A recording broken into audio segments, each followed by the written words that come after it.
नमस्कार दोस्तों। लोगों की निंदा किए बिना तुष्ट व्यक्ति को आनंद नहीं आता। जैसे कौवा सब रसों का भोग करता है, परंतु गंदगी के बिना उसको तृप्ति नहीं होती, वैसा ही दुष्ट व्यक्ति होता है। नमस्कार दोस्तों, मैं मनु शुक्ला आपके सामने लाइव फिर से कुछ नए एक्सपीरियंस के साथ। दोस्तों, मैंने देखा है जीवन में जब आप अपने जीवन में कुछ आगे बढ़ने लगते हैं, कुछ नया करने लगते हैं, कुछ क्रिएटिव करने लगते हैं, तो ऐसे कुछ व्यक्ति आपके जीवन में आ जाते हैं जो आपकी टांग खींचकर नीचे करना चाहते हैं। वो आपसे द्वेष रखते हैं, जेलसी रखते हैं और हर वक्त वो ताक में रहते हैं कि कब आपकी बखियाओं की देड़ी जाए, कब आपके अंदर कमियां ढूंढी जाएं। ठीक है, ऐसी सिचुएशन आ जाती है। तो कभी कभी मैं सोचती हूँ कि ऐसे व्यक्तियों का क्या किया जाए, उनके साथ कैसा बिहेव किया जाए। तो मैंने ये प्रश्न अपने गुरुजी से किया और कहा कि गुरुजी, अगर कोई व्यक्ति आपके जीवन में बहुत सारी समस्या क्रिएट करने लगे और आपको बिल्कुल कल्प्रिट बना दे तो क्या करें। तो गुरुजी ने हमसे बहुत अच्छी बात कही कि खुश हो जाओ कि तुम में वो ताकत है, तुम में वो असीम गुण है जिसकी वजह से लोग तुमसे द्वेष रखते हैं, जेलसी करते हैं, तुम्हारी लेग पुलिंग करना चाहते हैं। क्योंकि वो तुम्हारी बराबरी नहीं कर सकते हैं, तो उनके पास यही एक ऑप्शन है। सबसे बड़ी बात तो ये। तो ऐसे लोगों को इग्नोर करो। क्योंकि बेचारी वो कमज़ोर मासूम है और वो इस लायक है नहीं कि वो अपने जीवन में कुछ अच्छा कर सके। तो इग्नोर करके आगे बढ़ जाओ और अपने उन तमाम गुणों को और निखारो।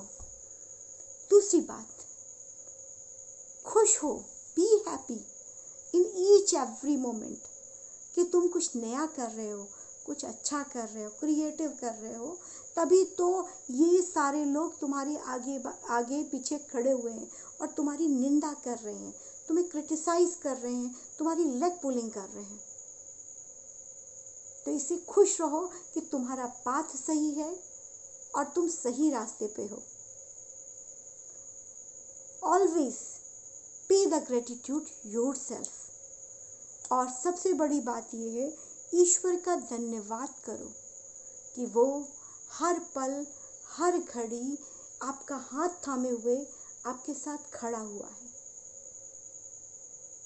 वो आपको सही रास्ता दिखा रहा है, आपके अंदर पावर जगा रहा है, आप कुछ नया कर सकते हो। तो ऐसे व्यक्तियों को केवल आप इग्नोर कर सकते हो तो बेटर है कि उनको इग्नोर करो। और कहते हैं, निंदक रखिए सामने, अपने निंदकों को सामने रखिए यदि आप आगे बढ़ना चाहते हैं। क्योंकि जो लोग आपकी तारीफ़ें करते रहते हैं वो पीठ पीछे आपकी निंदा ही तो कर रहे हैं। तो ऐसे में जो सामने निंदा कर रहे हैं वो ज़्यादा बेटर हैं पीठ पीछे निंदक वाले में।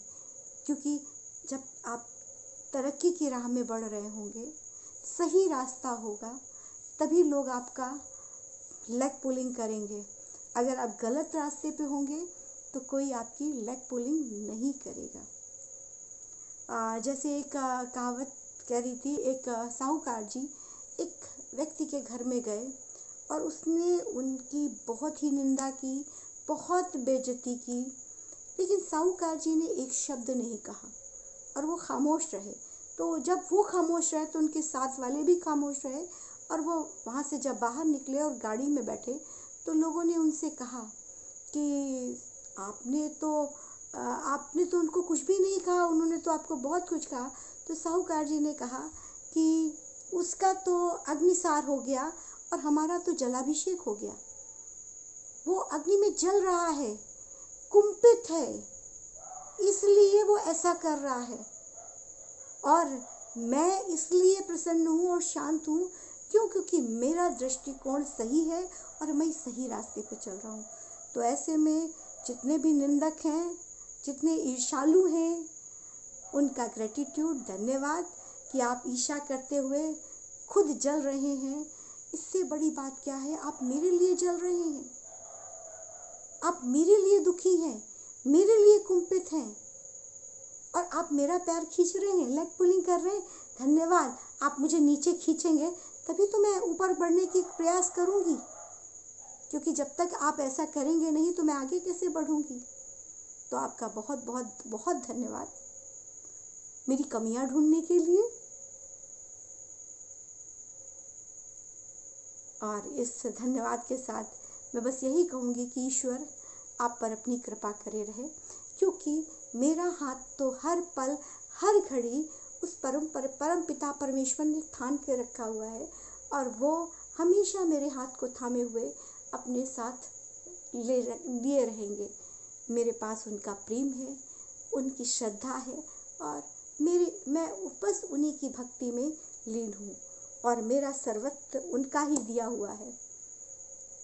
तो आप अग्नि में जलें और मैं वायु में स्मरण करती हूँ उन परम पिता परमेश्वर का। धन्यवाद। हे ईश्वर, आपकी कृपा हम पर बनी रहे, और उन पर भी बनी रहे जो मुझसे जलन रखते हैं, द्वेष रखते हैं, और जो मेरी लेग पुलिंग करते रहते हैं कि बेचारे अग्नि में जल जल कर कितना परेशान है। धन्यवाद, धन्यवाद, धन्यवाद।